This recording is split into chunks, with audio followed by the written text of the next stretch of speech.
William Bradford Shockley, along with John Bardeen and Walter Brattain, was the fathers of the transistor, the invention that is probably the greatest silent revolution of the 20th century, which turns 80 inches 2027.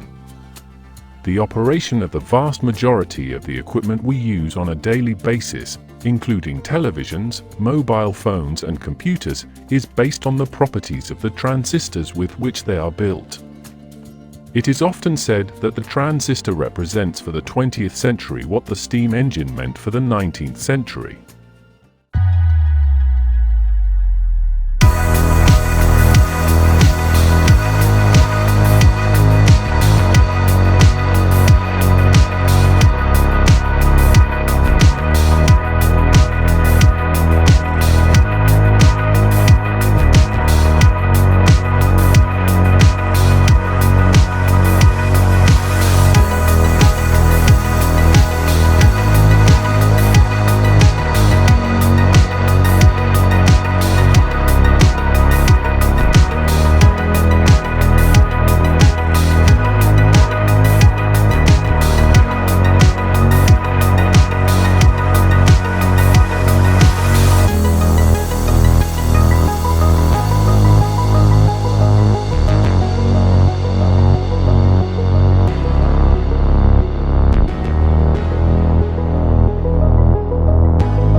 "50 years ago, in November 1947, John Bardeen and Walter Brattain discovered the transistor on the 4th floor of Building 1 at Bell Labs in Murray Hill, New Jersey.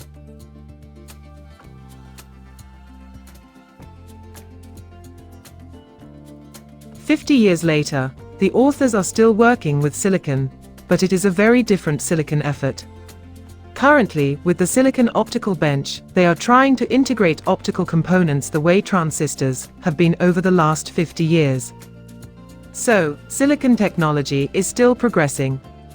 When considering the invention of the transistor, the authors note that the work of Bardeen and Brattain was really a discovery, not an invention. At the time they discovered transistor action, they were investigating the nature of surface states and ways to reduce their presence. It was only later that things really became clear as to what was going on. 50 years later that discovery is celebrated, and the authors present a brief history of the major events and the key people involved.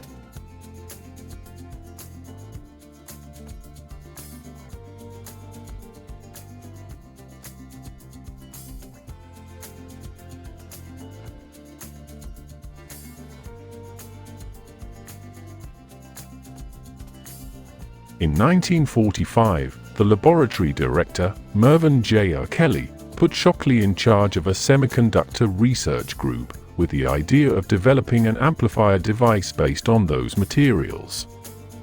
AT&T was very interested in making an amplifier with semiconductors since they had a serious problem with long-distance communications. In a telephone conversation, the voice becomes an electrical signal, a signal that later travels through copper conducting wires. If the signal is traveling a few kilometers, it reaches the receiving device in a clear way, but in US coast-to-coast communications, the conversation must travel between 6,000 and 8,000 kilometers. The electrical signal loses intensity, and at a certain distance it must be increased again, an operation that is called amplification, and the device that does it is named an amplifier. It is enough to have a sufficient number of amplifiers along the entire line to make it as long as desired. In those years, the amplification was vacuum valves, fragile devices, which consume a lot of power and give off a lot of heat. Kelly concluded that they needed to have a more reliable amplifier device to efficiently perform communications at such a great distance, and assumed that the response should be sought in semiconductors, of which they were beginning to find out their properties at that time. During 1946 and the beginning of 1947, the results obtained by the team led by Shockley were not at all encouraging, but from the spring of 1947, two of the group's most brilliant members, John Bardeen and Walter Brattain, worked on finding solutions to the problem without Shockley, since even though he was the group leader, he spent most of his time at home developing his own ideas. Bardeen and Brattain worked feverishly during the summer and fall of that year, without Shockley's participation. On December 16, 1947, they were finally able to operate an amplifier using a transistor made with germanium, and on the 23rd, the day before Christmas Eve, they showed their results to the laboratory's directors. In early January 1948, they filed a patent to manufacture the first point-contact transistor in history, which did not include Shockley as the inventor.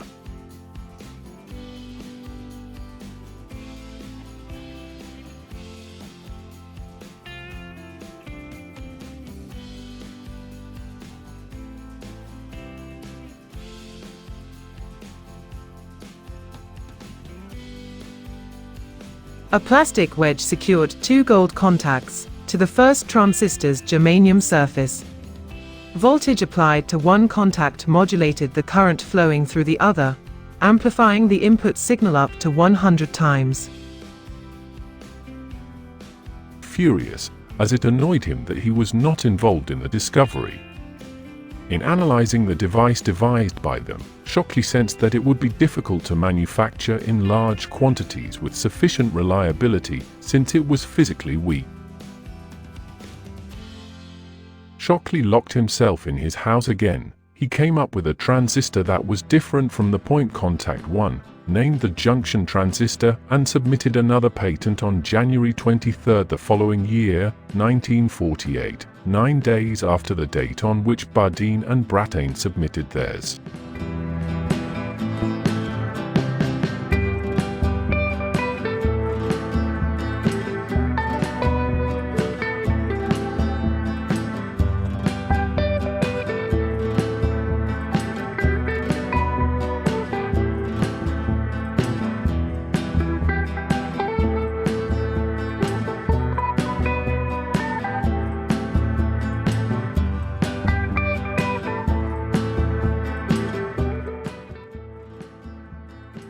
This situation put the directors of Bell Labs in a dilemma. On the one hand, Bardeen and Brattain had built the first transistor on their own, without Shockley's contribution. On the other hand, Shockley was the team leader, and it seemed inappropriate to leave his name out, especially since he had been able to think up an even better device than the original one a few days later. Therefore, the laboratory directors decided that any photograph taken of the inventors of the transistor should include Shockley, who would also act as the official spokesman. Bardeen and Brattain, who had already developed a strong aversion to Shockley, reluctantly accepted the imposition, while Shockley agreed with the decision. The scientific and especially personal conflict between Shockley on the one hand and Bardeen and Brattain on the other ultimately led to the group's dissolution.